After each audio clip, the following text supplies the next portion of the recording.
Hello everyone, आपका स्वागत है the fastest tech channel in the world. You are watching tech in minute and let's get started. आज मैं बात करूंगा आपसे सैमसंग के M31s के बारे में, जो एक मिड रेंज फ़ोन है जो 20,000 के नीचे लॉन्च होने वाला है आज ही। तो इसके बारे में बात करेंगे, स्टार्ट करते हैं। सैमसंग के M31s में आपको मिल जाएगा punch hole super AMOLED 6.5 inch का डिस्प्ले। स्टोरेज ऑप्शन का बात करूँ तो इसमें 6GB और 8GB का रैम मिलने वाला है और 128GB 64GB का दो स्टोरेज ऑप्शन मिलने वाला है। इस फ़ोन में मिलने वाला आपको कैमरास, जो सेटअप है वो क्वाड कैमरास का है। 64 मेगापिक्सल का प्राइमरी कैमरा है, 12 मेगापिक्सल का अल्ट्रा वाइड है, 5 मेगापिक्सल का डेप्थ सेंसर, 5 मेगापिक्सल का मैक्रो सेंसर।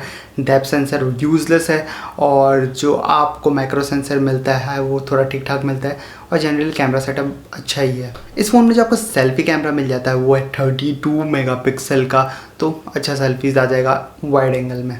इस फ़ोन में जो बैटरी कैपेसिटी, जो मेन हाईलाइट है फ़ोन का, आपको 6000 mAh का बैटरी कैपेसिटी मिल जाता है और 25 वाट का फास्ट चार्जर बॉक्स में है। तो ये बहुत अच्छा बात है कि 25 वाट का फास्ट चार्जर सैमसंग ने इंक्लूड किया है इस फ़ोन के बॉक्स के अंदर। सैमसंग का इस फ़ोन में आपको इन डिस्प्ले फिंगरप्रिंट सेंसर देखने के लिए मिल जाएगा क्योंकि सुपर एमोलेड डिस्प्ले है। और इस फ़ोन में आपको जो प्रोसेसर मिलता है वो है Exynos का 9611। Exynos का ऑक्टा कोर प्रोसेसर है। जनरली अगर आप गेमिंग वगैरह के लिए ले रहे हो और आपको ये प्रोसेसर, अगर इसके बारे में मैं बताऊँ तो ये गेमिंग के लिए अच्छा नहीं है और अपना हाई परफॉर्मेंस के लिए Exynos का प्रोसेसर अच्छा नहीं होता है। अगर आपको मीडियम यूसेज करना है डेली टू डेली लाइफ में, अच्छा चल जाएगा ये प्रोसेसर। इस फ़ोन में जो आपको 3 कलर ऑप्शन मिल जाएंगे वो है ओशियन ब्लू, स्पेस ब्लैक और आपको रेड कलर मिल जाएगा। तो तीनों का कलर ठीक ठाक है और अच्छे हैं, मुझे अच्छे लगे।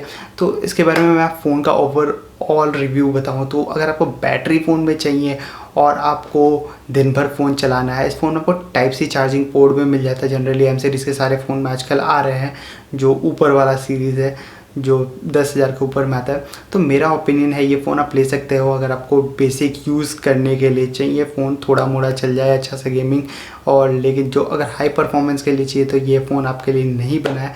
आप पोको वगैरह उठा लो। और ये फ़ोन मेड इन इंडिया है सैमसंग की तरफ से और आपको इसमें प्राइवेसी इश्यूज़ देखने को नहीं मिलेंगे जो आपको चाइनीज़ स्मार्टफोन्स में मिल जाता है। तो यही है फ़ोन के बारे में। तो thanks for watching this video. Like button दबा लो और मिलते हैं अगले वाले वीडियो पर। Bye bye, take care, that's more than a minute, see you.